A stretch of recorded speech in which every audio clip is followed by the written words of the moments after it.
countdown. Yeah, here we are. Okay. Hey, it's Whitney from EcoVeganGal.com, and welcome back to the weekly Q&A, which happens every Saturday here on the Eco Vegan Gal YouTube channel.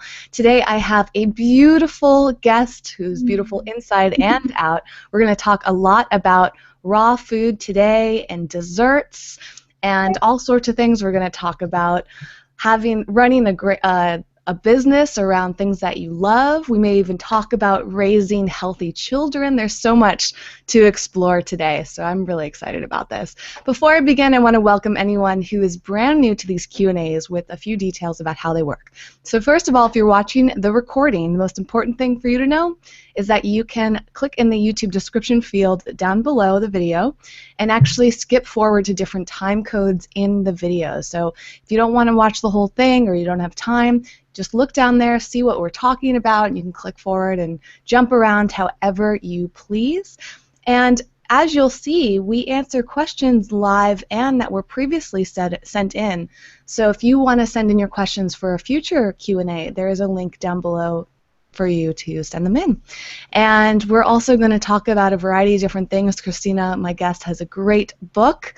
So all of the things that we talk about today, including that book, will be linked down below. You can check out her website. You can check us out on social media for more information about anything we discuss.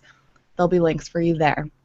For those of you watching live, I'm so glad that you're here. And it's so fantastic because you can actually ask questions and interact with us live. So the way to do this is through Google+. If you go to the Eco Vegan Gal Facebook page or Twitter account, you'll find a link directly to this. Or if you're watching on YouTube right now, you can click on the bottom left-hand corner, and it says something like Join the Conversation. If you click on that, it brings you to Google+, where you can ask the questions. Once you're on Google+, you can actually look at it on your computer or even a mobile device if you have the free Google+ app installed.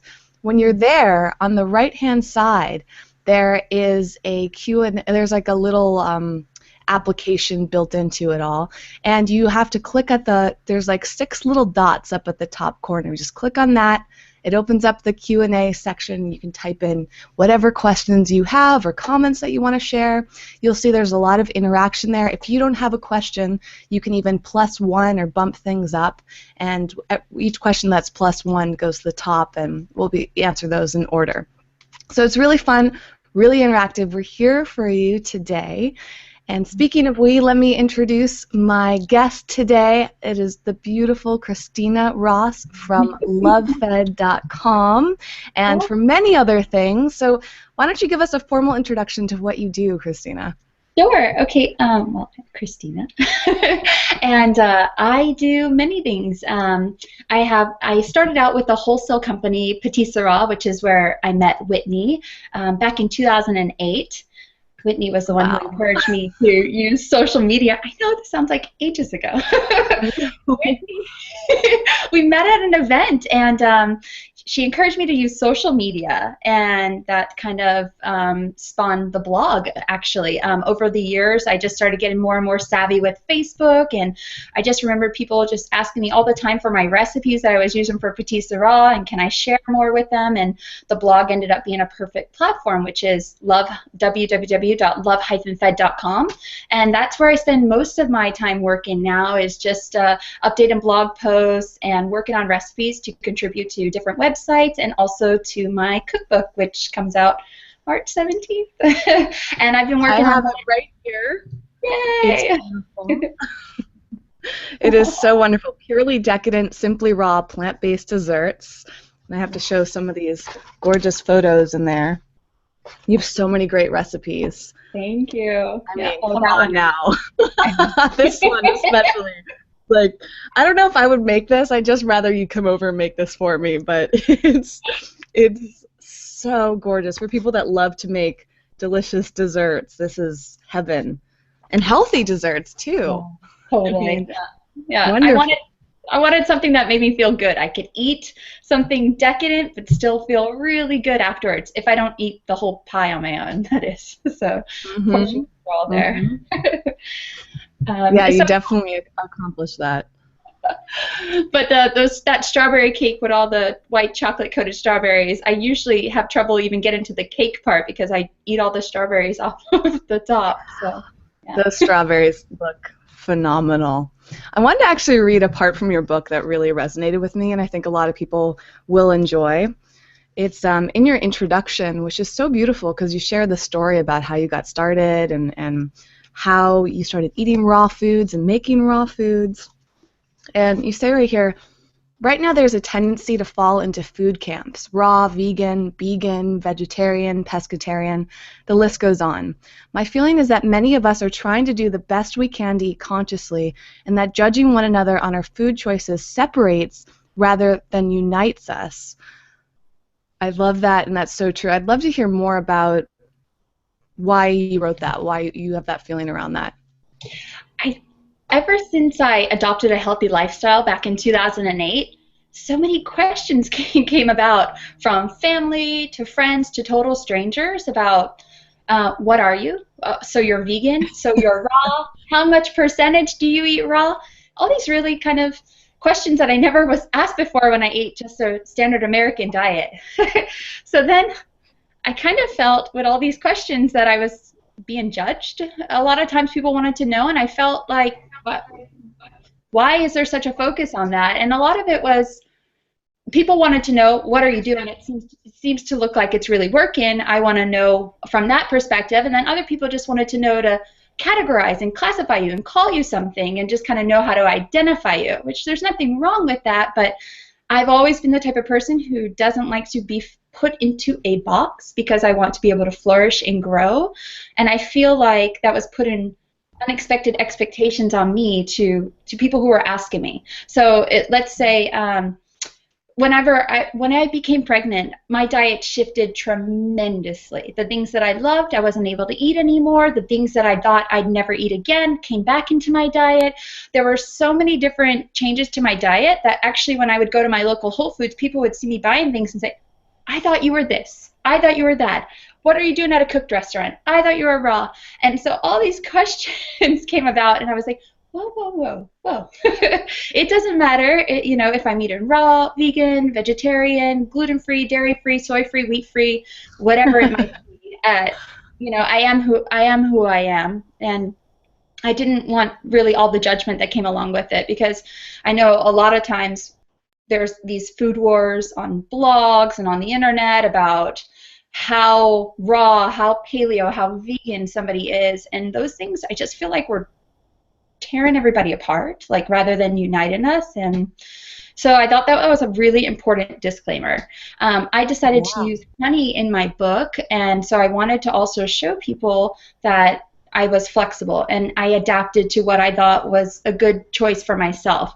I don't personally love to use stevia, and I try to use very little agave, so honey ends up being a really nice sweetener that actually offers a lot of benefits to my body and my diet that I'm for it. So I wanted everybody to know that if there was something in there that didn't resonate with them, to have that flexibility to change it. If somebody doesn't use honey, super, use the other alternative sweeteners that you really enjoy that you could put in there. So, and I have you ever tried the bee-free honey that's made from apples? No, but I would love to try that. And I think I heard of it through one of Jason Rebel's videos, and I still haven't found it. So yeah, I would love It's pretty awesome, and it's cool. I love that you bring that up too, because honey is always a hot topic around vegans, and you actually address that in this book too, and you're very open about how anything can be swapped out, and I think that's so important.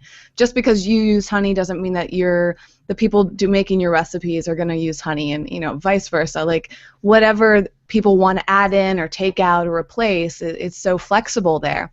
But it's also really cool to see that more alternatives are being made.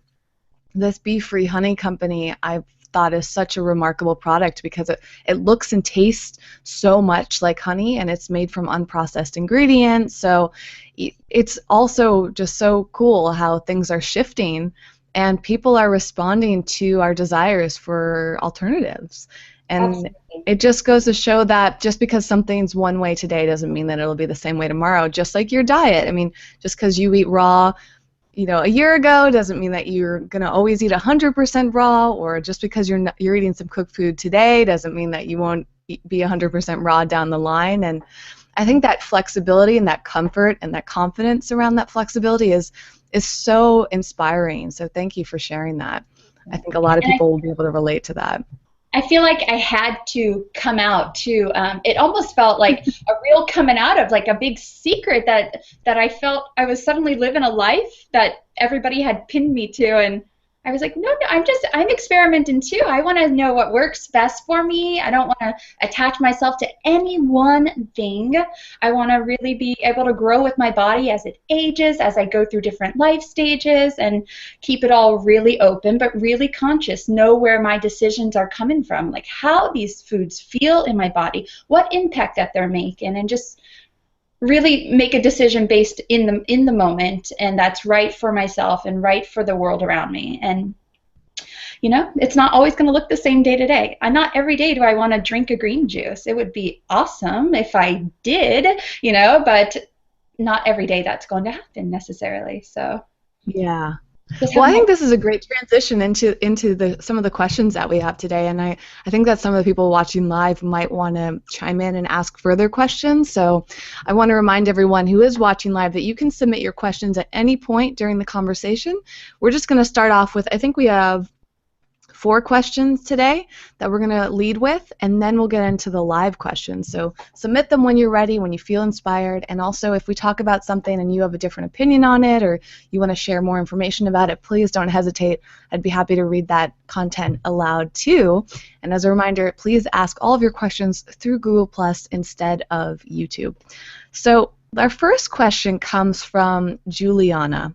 And Juliana asked, what percentage of fat do you consume per day? I know it's important to keep fat low, but the only number I've heard from vegans is raw 80-10-10. I think my daily fat intake is around 20 to 25%. And this is such a great question because I feel like a lot of people get stuck on these numbers. And when we talk about flexibility, this is just such a great conversation around this. And with you making desserts too, perhaps you can talk more about fat content in desserts. Is that something that you're aware of, that you're concerned about, that you're flexible with? Like, what's your whole percentage of fat in your diet? I think I'm right there with Juliana on the kind of, if I had to quantify it, around the 20-25% per day. But I think mine tends to fall in the category of during the day. First thing in the morning, I tend to get a lot of those fats in. I'll usually start with like a smoothie or shake and or juice, and then I want extra nourishment, especially if I start with just a straight juice. Then I really have a calling for fats. I'm like, oh, got to get it in. So in the morning time, I love to get the fat in. And then throughout the day, I don't necessarily focus on getting a lot of fat in. I think it tends to lean more toward proteins and dark leafy greens, like for salads. And then at night, definitely lighter on the fat. I don't even really have a craving by the time the nighttime comes. And I think that's because the breakfast, I eat, you know, a lot of fat, a lot of nut butters and things like this. And in the desserts that I make, they are really fattened. I mean, they have a lot of fat in them. So a lot of people actually have always asked, how am I going to eat that and not get fat? And you're not going to eat the whole cake. You're going to eat a piece of it. It's meant to satisfy you, and by using these whole raw ingredients like nuts and hemp seeds and all these different fat, really good fat sources like coconut, you're nourishing your body and giving it real sustenance to be able to carry through your day, and hopefully very vibrantly. But if you were to eat like a whole entire cake from my book on your own for a sit-in, you're probably not going to feel too well, and you will definitely have consumed far too much fat for the day. So I think everything in the moderation, and to have that flexibility to say, it's breakfast, I want some fats, and I'm going to eat a dessert that's raw, vegan, full of fats and yummy, delicious coconut, and not feel guilty about even eating that for breakfast. And, yeah, what are some of your favorite forms of fat? So, you know, I think that there's the common mindset around nuts, but there's also things like avocado. And on that same note, do you consume oils? Like, what's your perspective on all of that? Yeah, definitely love the avocados. Coconut's another big one that I get a lot in my diet. Well, I'm sorry, Whitney. The second question was my perspective on other fat. Oil. On oil. Yeah, like oils and other forms of fat. I use it sparingly. I don't really have a big palate for oil. If I'm cooking, then I feel the need to use it. But mostly with my raw foods, I really don't feel called to use it too much, unless I need a little bit here and there to mix into a salad dressing. Yeah, for the most part, it's funny. I tend to like the fruits and vegetables without too much oil. In my desserts, on the other hand, I love to add in the coconut oil because a lot of times it adds as a thickener as well. So it's given structure and form to a cake, let's say, or a pudding. So then if it usually has more function to it in these type of recipes. But my typical day-to-day, I don't really feel a big need for oil. I prefer the whole food like avocado. So. Yeah. Avocado is so good. Breakfast, so the next question came from Eric, who said, I've been vegan for 5+ years. I've been slowly more interested in a raw foods diet. I'm doing the Raw Til 4 now, and it's going wonderfully. What are your feelings on fermented foods on the raw food diet, and what are your feelings on Raw Til 4? Do you think that incorporating small amounts of cooked food into your diet is a good idea? I think anything that's going to help you to eat a more nourished diet and healthy diet is a good idea. So if that's adding cooked food into maybe a dinner or cooking some quinoa to mix with some oats or something like this for breakfast, super. I think it depends on the choices that you're making for the cooked foods. As far as the Raw Til 4. Oh yeah, fermented. Yeah. Oh man, I think it's an amazing source for probiotics. Like for somebody who doesn't eat dairy, so traditional yogurt, or you're not really a fan of sugar-laden dairy alternatives, then maybe something like fermented foods is a perfect choice. It's definitely how I use it in my diet. I tried to get into vegan yogurts, but I couldn't really find any that didn't have a high sugar content. So I more went with fermented foods, and now I find myself eating cabbage and beet coleslaw that I get from Whole Foods for breakfast on top of avocado toast, which is so good. Oh, yeah. That sounds heavenly. Yeah, what are your favorite fermented foods? I would say sauerkraut, kimchi, and I never liked sauerkraut before, but for some reason I'm really into it. Post-baby. I don't know if that had anything to do with it, but love it. And then my favorite one, which is also my son who's 10 months old, he loves this. Every day he has it. It's pickled cabbage and beets. And it's this beautiful, vibrant magenta color, and then we sprinkle it on everything. And yeah, I love that one. That's kind of my favorite right now. I'll have to get the brand and let you know because it's delicious, and they sell it at Whole Foods. Yeah, and I love spicy food. So a really spicy kimchi that I pick up from my local Asian market, and I think it's made here locally, is really one of my top favorites for fermented foods. Yeah. Oh my God, I'm with you on that. Right now, for long story short, I'm not eating fermented foods at the moment, and it's really challenging for me not to have them because I love sauerkraut, I love kimchi, I like to have tempeh too. I mean, there's just something so satisfying and that savory element to it, and I don't know, it just hits me in a place. And when you combine it with something like avocado toast, or one of my favorite ways to use sauerkraut is to put it on top of rice bowls. So if I just have a bowl of rice and like a pile of vegetables and put it in there, but it's great in salad. So raw food salad is great in raw tacos. Like there's just so many ways, and it just adds that kind of spicy, tart flavor to it. And I bet it would even go good on desserts. I mean, I could definitely see that kind of pairing well somewhere. Because I love it. What would you do? How would you put that in a dessert? I'd have to think about it a little bit more, but something with oats and a little bit of sweetener, especially this pickled cabbage and beet one that I've been having. It has a sweetness to it that I find myself munching on it first thing in the morning. Like, it seems so weird because you open it, it has that odor that we either love or hate, and I kind of both love and hate it.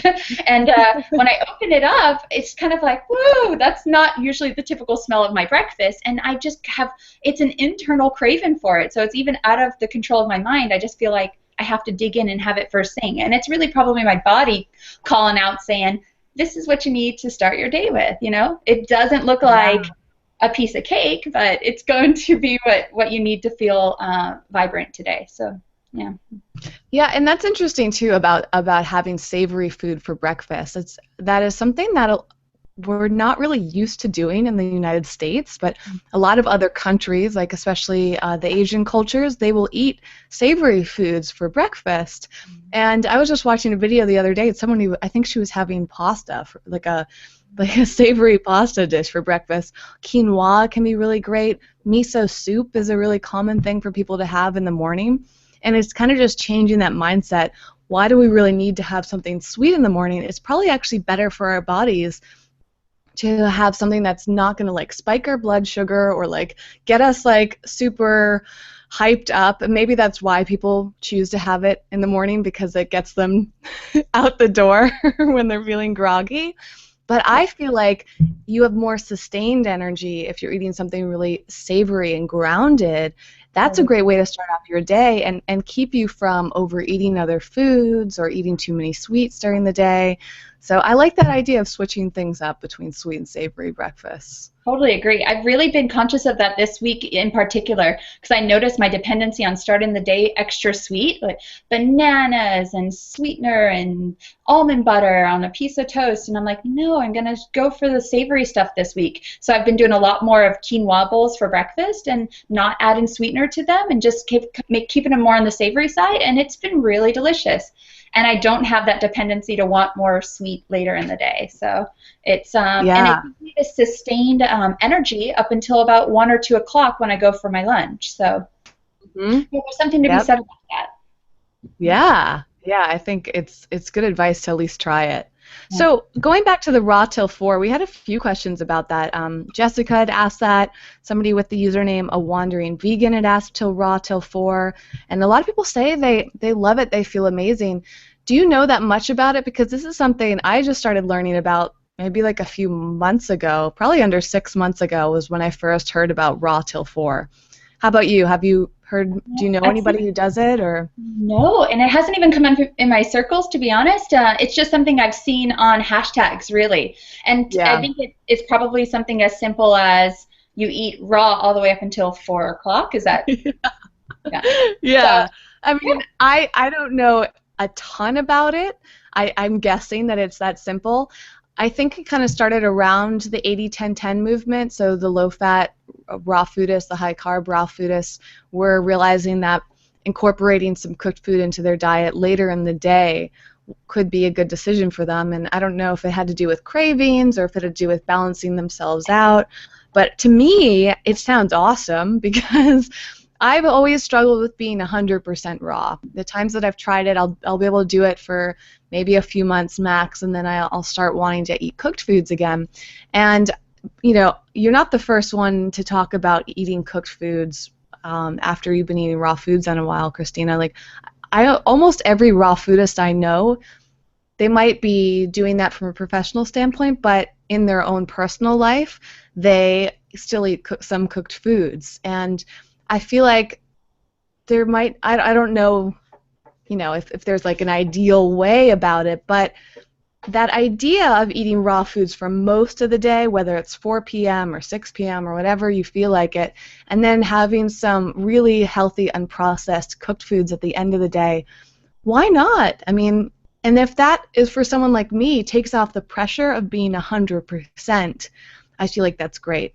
Yeah, and it takes away the guilt and the shame and all these things that we associate with that label of having to be 100% something. And oftentimes, if we don't meet that 100%, what do? We think, oh, well, I'm going to give up because I failed at this. Yeah. And then the very next meal is something that doesn't nourish our bodies. So, yeah, I think if it takes the pressure off, definitely. Because that, even though you're eating healthy, if you have that kind of stress on yourself, so it's not really helping us out, is it? So. To have that. Absolutely. And I think that that's such a great point too, because if you have this all or nothing mentality, which is something I've had before too, I think that's prevented me from eating more raw foods. You know, I definitely have raw foods scattered throughout my diet, but not a ton, because what I'll do is I'll try to eat raw foods all the way, and then I just like fall out of it, and then I'm like, oh, I'm not even going to bother now. But just knowing like, oh, okay, I can have raw foods and cooked foods, and that's okay.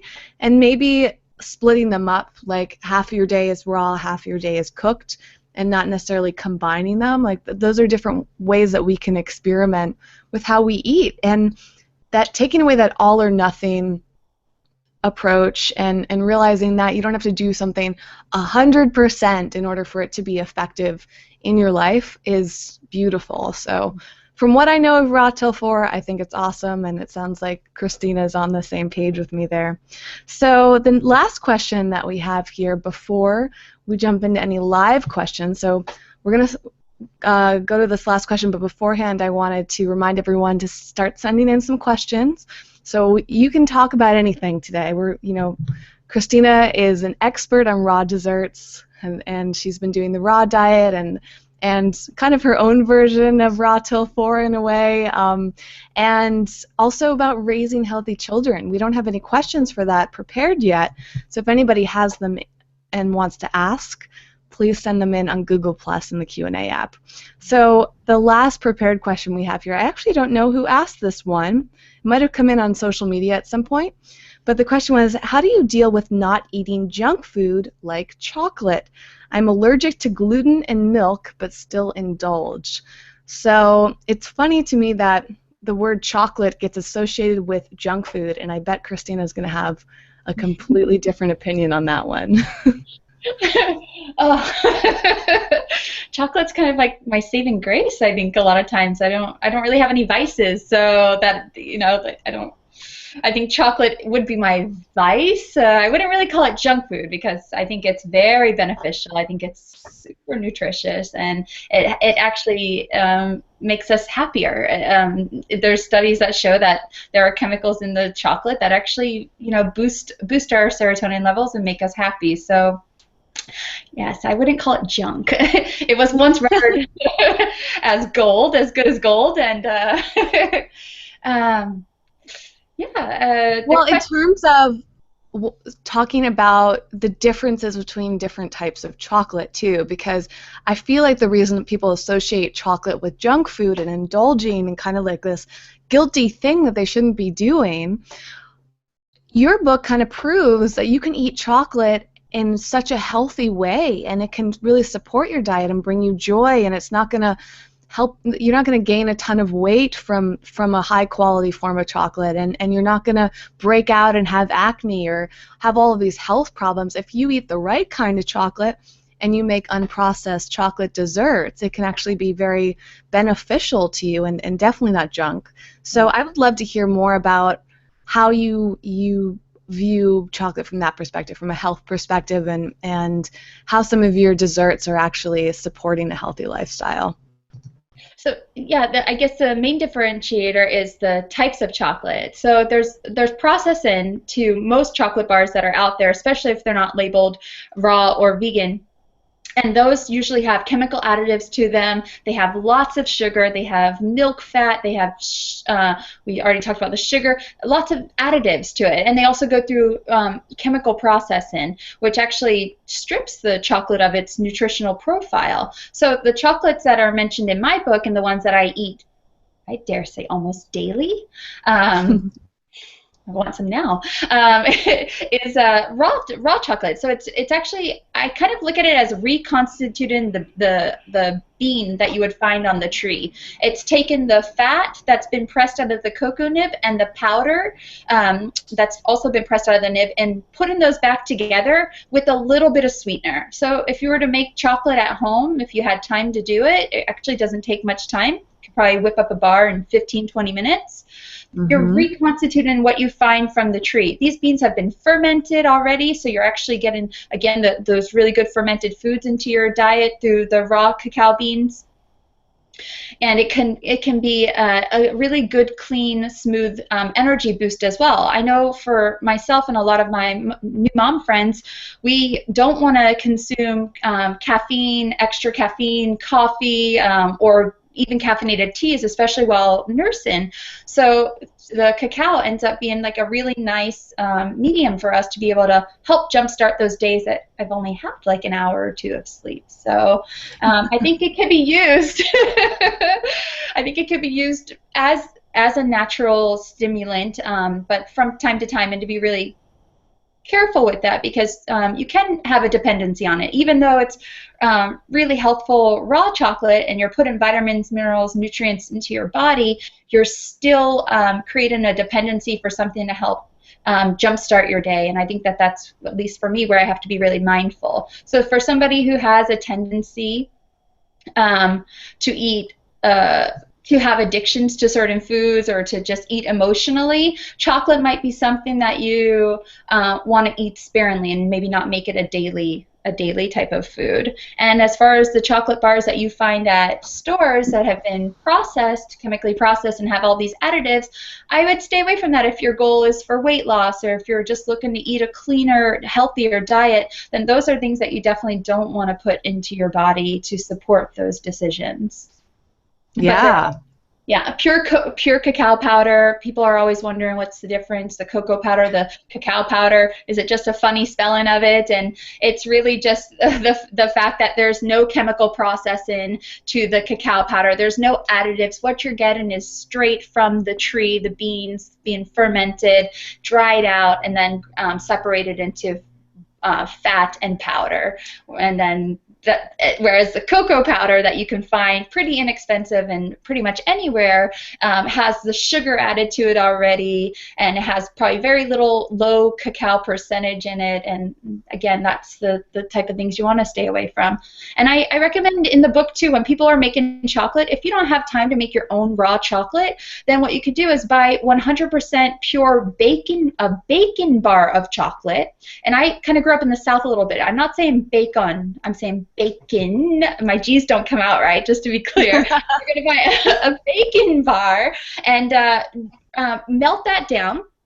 And then you want to add in a little bit of your own sweetener. So that way you don't buy these ones that are overly sweetened. You're just kind of adding in your own sugar. Stick that into the freezer for about 10 minutes, and then you have your own delicious bar.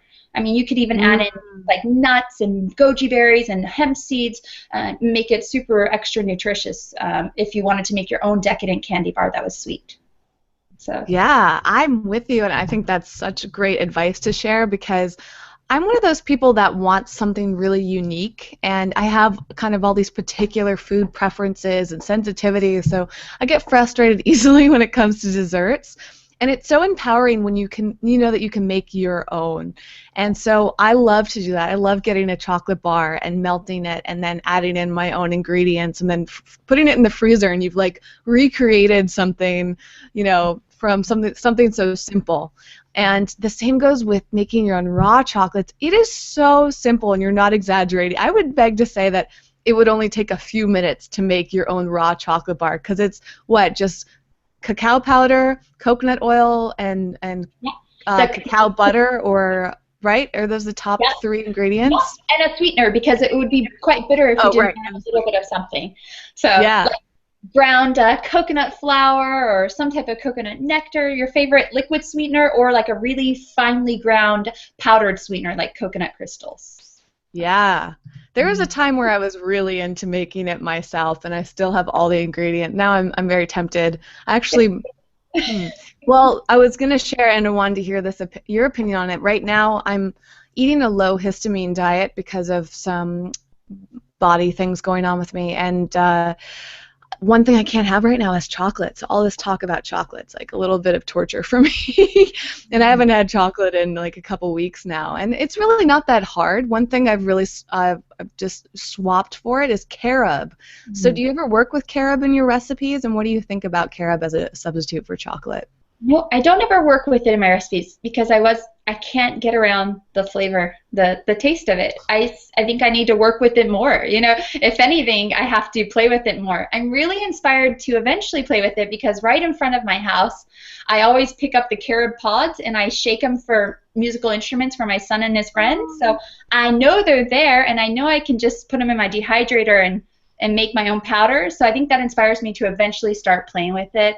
I think for people I know who use it as an alternative, it substitutes probably really, really well. I know for them, they don't miss cacao powder over carob powder. So I think it's just developing a taste for it, and then it should swap out pretty beautifully.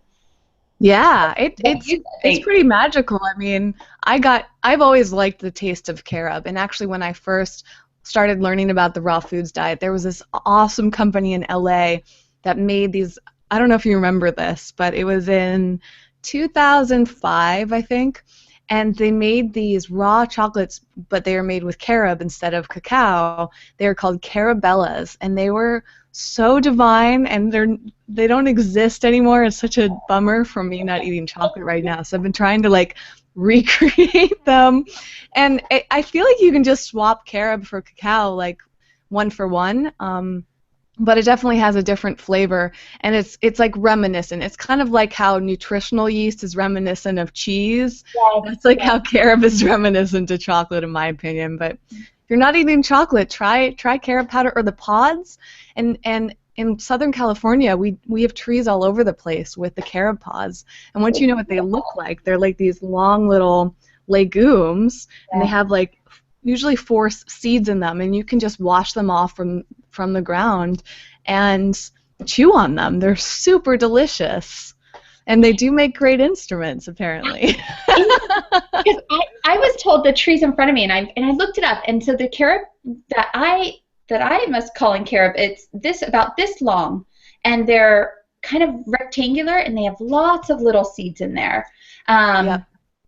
Yeah, so kind of what you were describing sounds like tamarind a little bit to me. Oh, okay. Well, maybe I haven't picked a carob pod for a while, but it tastes, yeah, I mean, you can, as soon as you break it open, it tastes like that. Maybe it has more seeds than I remember. All right, so we have some live questions. Should we jump into those? Yeah, let's do it. Okay, so right now, the top question was from Jasmine, who said, I have a 10-year-old cousin diagnosed with high cholesterol. He still eats fast food and bacon and eggs for all of his meals, and his mom has done nothing to improve his condition.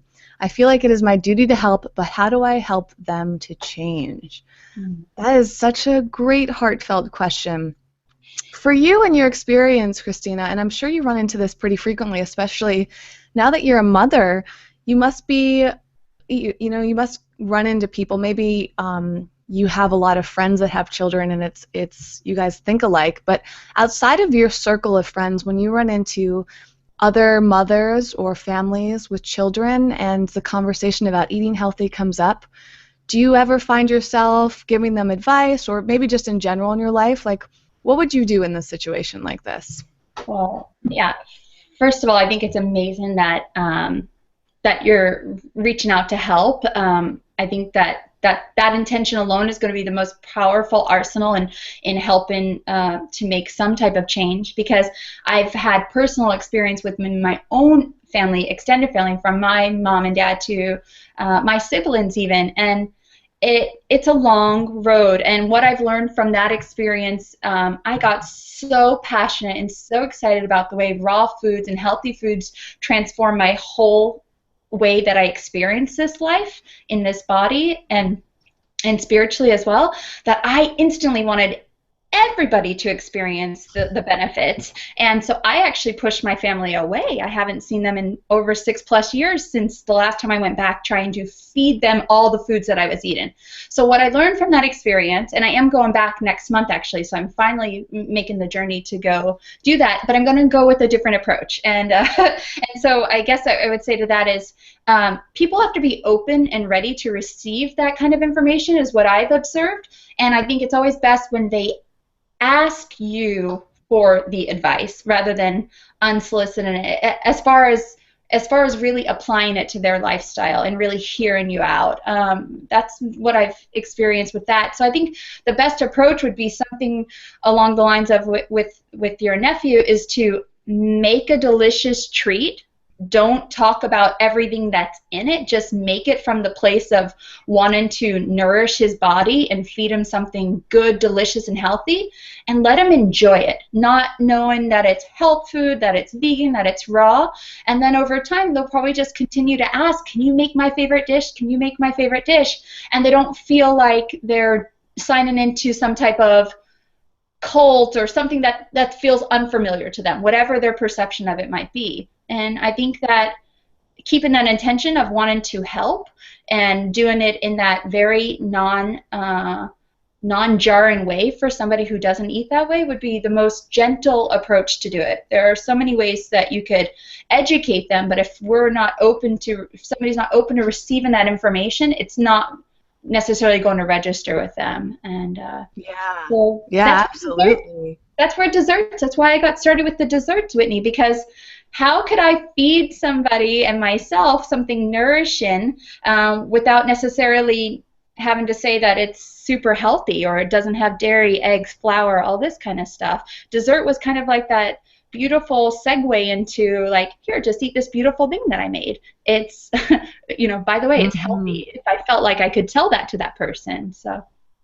make a cake. Yeah, I think that's beautiful. Yeah, exactly, right? I think desserts are such a great segue into helping people eat healthier, and it's tough with bacon and eggs. I mean, because it's not as easy to swap that out because vegan bacon looks like vegan baking. I keep saying baking because you said that earlier. Bacon. Now I'm having the opposite problem that you had. And same thing with eggs. I mean, you know if it's not an actual egg from a chicken, if it's a vegan egg, it's a little bit different. And I think that it really depends on if you're around enough where you can make other meals and just, I love that idea of not making a big deal out of it.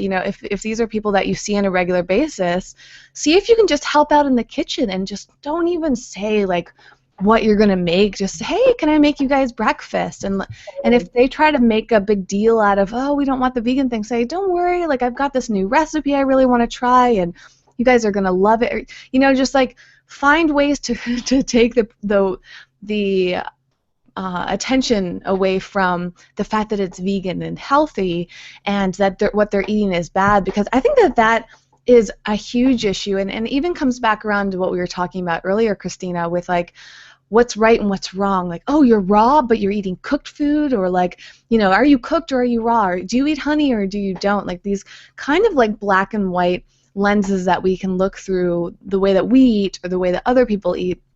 And if we become more accepting and focus on what we have in common and what people are doing right, what we're doing right, I feel like it starts to put more of an ease on the situation. And if you can get people to ease up and relax, then they become more open. So that would probably be the first step there, is to just not bring so much attention to what somebody is not doing or what they're doing wrong. If you start just focusing on all the positive, a lot of people kind of already know that they should be shifting their diets. Totally. But it's not until they feel comfortable and relaxed around someone that they'll start asking questions.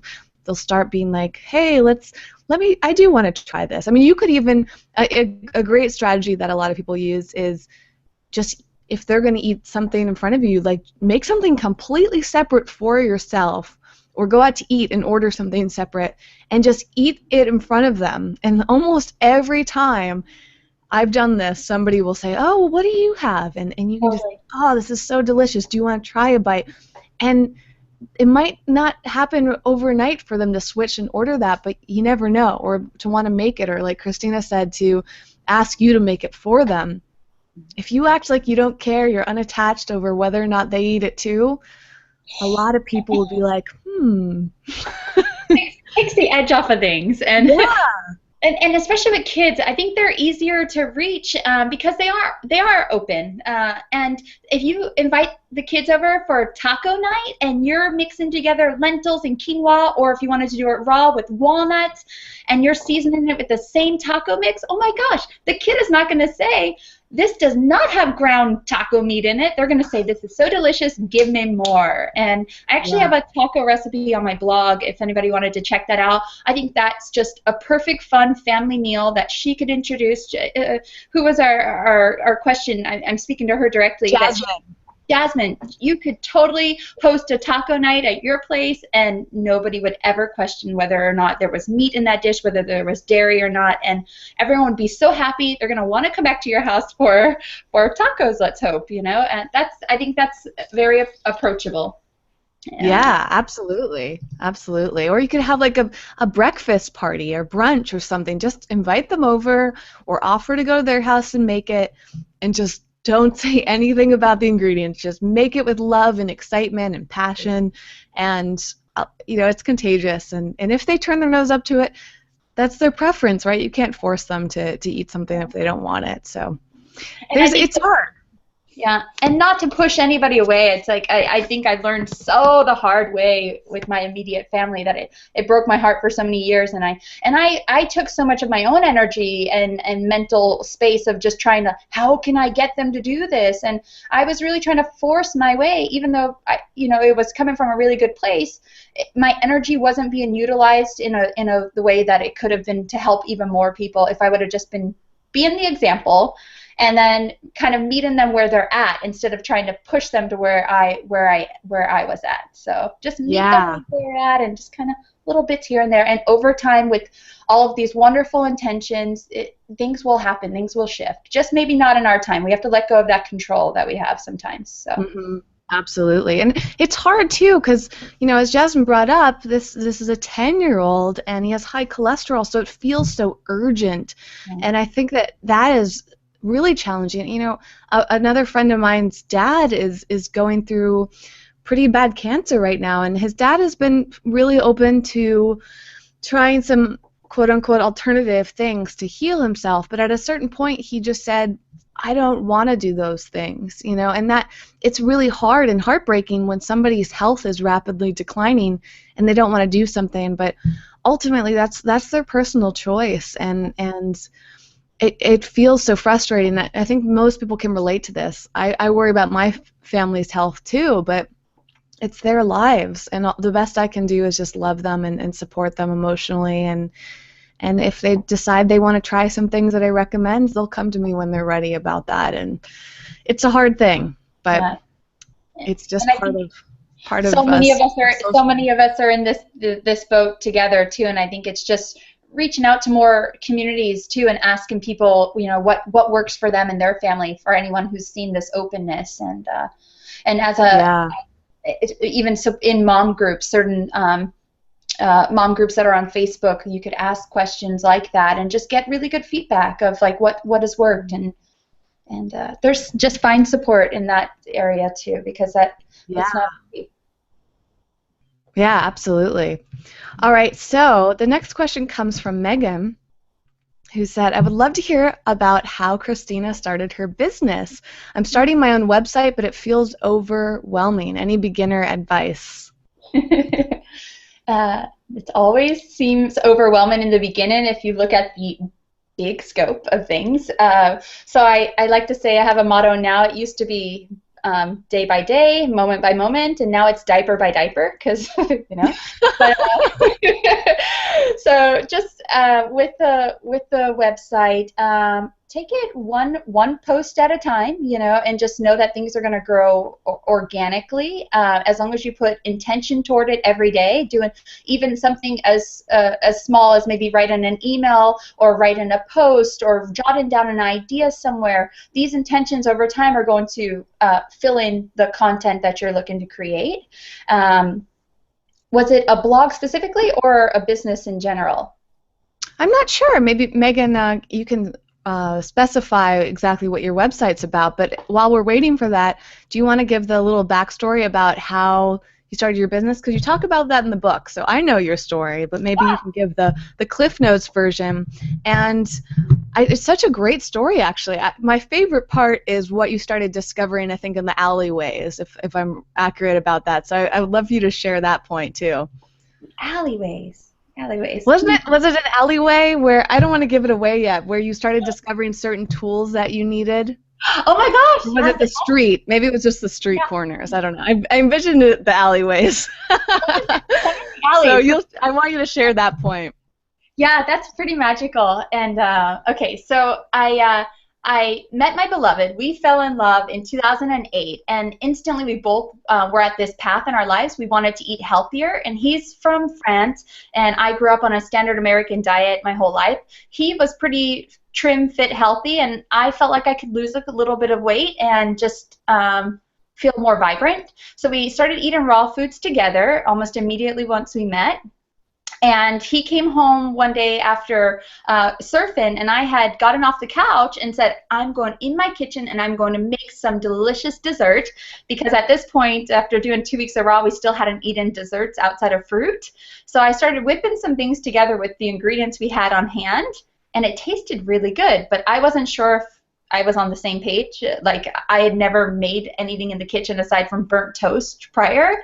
So I was like, okay, this is better than burnt toast, but is it good? You know, and he came home and he ended up loving it, and encouraged me to keep going. He's like, keep making recipes.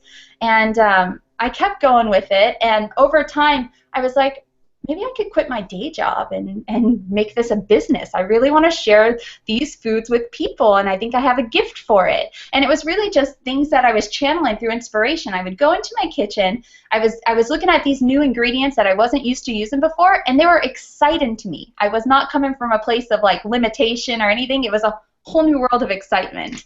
And so I started playing around. I got all the encouragement from friends and to go on and pursue a business with it. And then I was like, well, how am I going to start a business? I don't really have too many funds. The money I was making with my day job was paying my regular bills and utilities and all that. And then Alex was like, just, you know, start taking small steps every day. You're writing down those notes, your ideas, and over time it's just going to build and fall into place.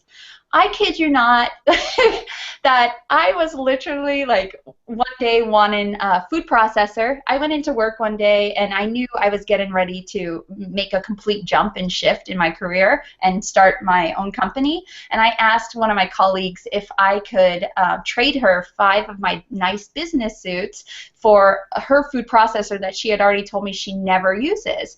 And she was like, sure, like I could use those suits and you could use this processor. And it was a really $20 Hamilton Beach, you know, basic food processor, but it got me going.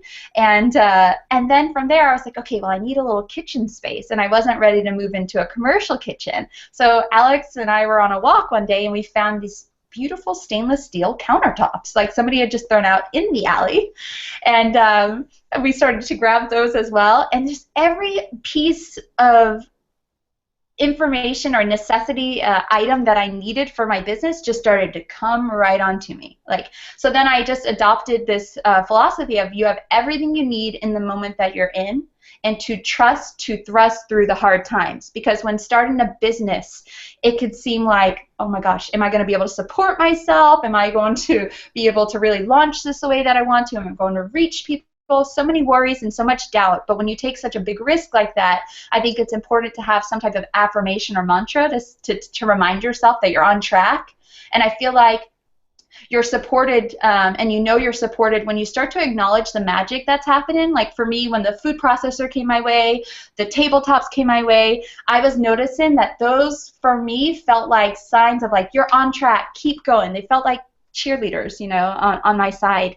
And so from there, just these little pieces all fall into place. I just took everything that was coming my way and just kept building and growing until I was able to start selling into stores and really supporting myself that way.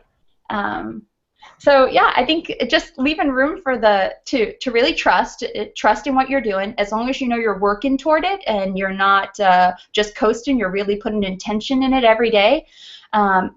That things will definitely grow at the rate that they're supposed to, and just being open to those things coming in and acknowledging them with gratitude when they are coming your way, because I think that helps grow your garden or grow your business. Oh, my microphone was sticking. That is such a great story, and I loved reading that in your book about just kind of all how things came together there, and that it just kind of was meant to be for you. Where is Patisserie right now in terms of a business? Is that still your main focus, or have you shifted more over to the Love Fed brand and the book and all the online work?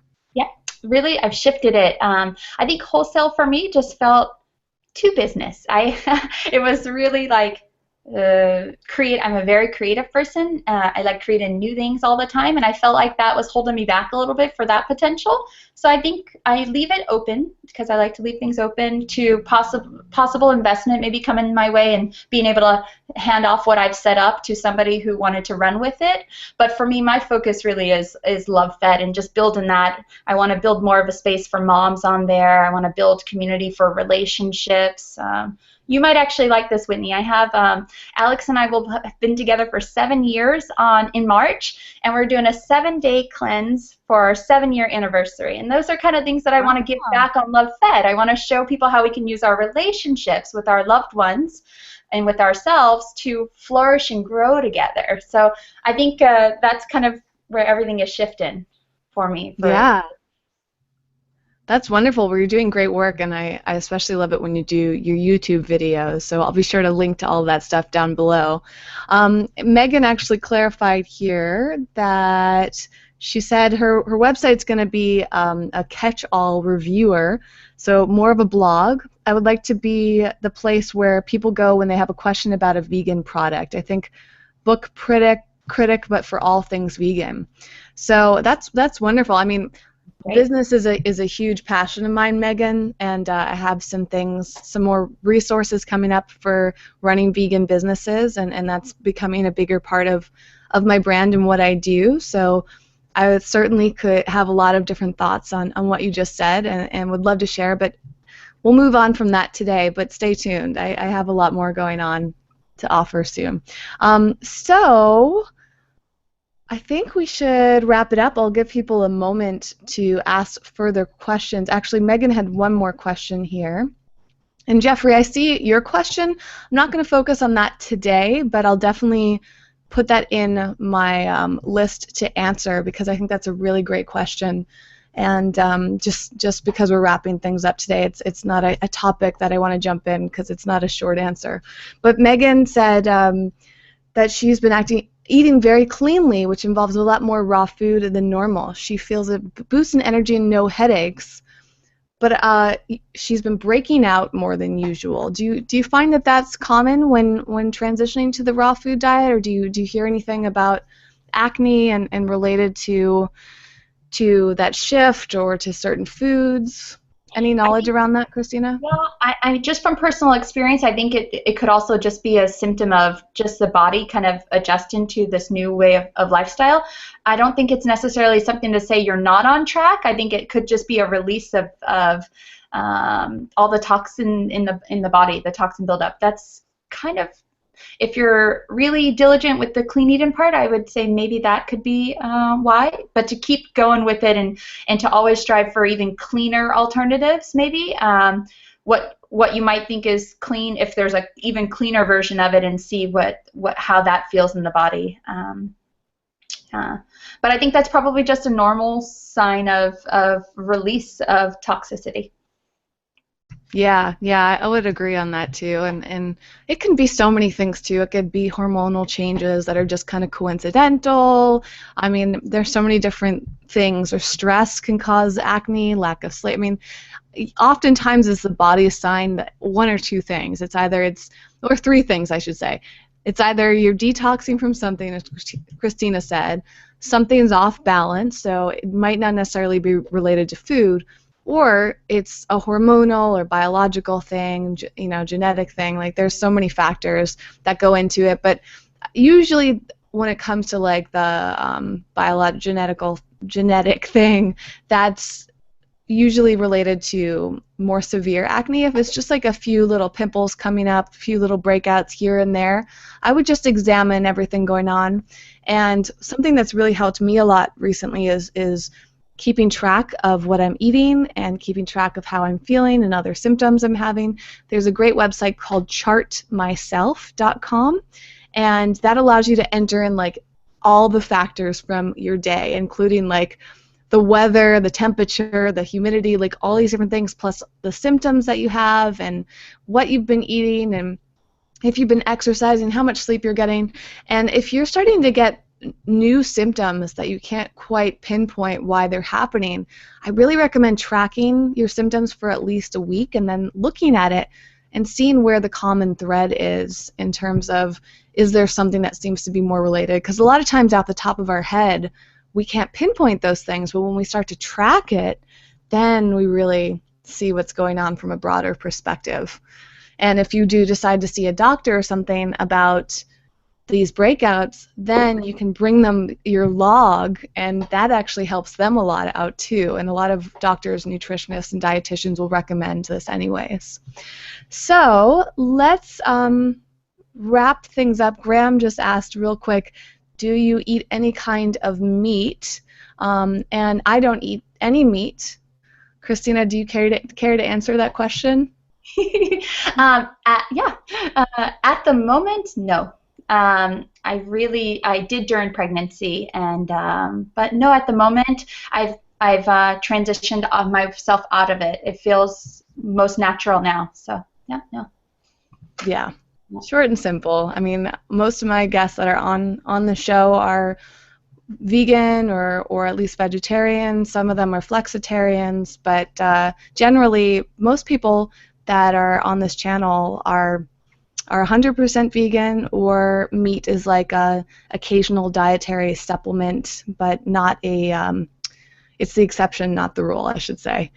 Okay, well, let's wrap things up today. So thank you so much, Christina, for being on. This was so wonderful. Do you have any other things that we didn't go over today, like exciting projects that you're working on, or any news on your book? Do you have speaking appearances coming up? Like, what's coming up for you?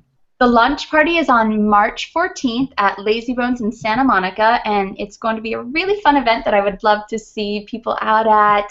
It'll be there will be a curated kid and baby play area, and then for us adults, my beloved got his hands on this beautiful instrument called a handpan, so we have this musical performance with beautiful vibrations that'll be happening. It'll be in a beautiful outdoor garden setting. I'll be feeding people so many desserts from Love Fed Cookbook, and we have beautiful sponsors who are raffling off things from jiu-jitsu workshops to yoga works, and a bunch of different raffle prizes and giveaways, and just a fun day together, March 14th from 1 to 5 p.m. And then, yeah, just the website, LoveFed, just growing more into a resource for relationships, for families, for moms and babies, and specifically just for busy people in general. The recipes are going to be a lot simpler, quicker, more efficient, more budget-friendly, just more realistic for somebody on a short amount of time. So, which you can also find in Love Fed Cookbook. There are plenty of them that are short and quick, along with the ones that are longer and more decadent. So that's wonderful.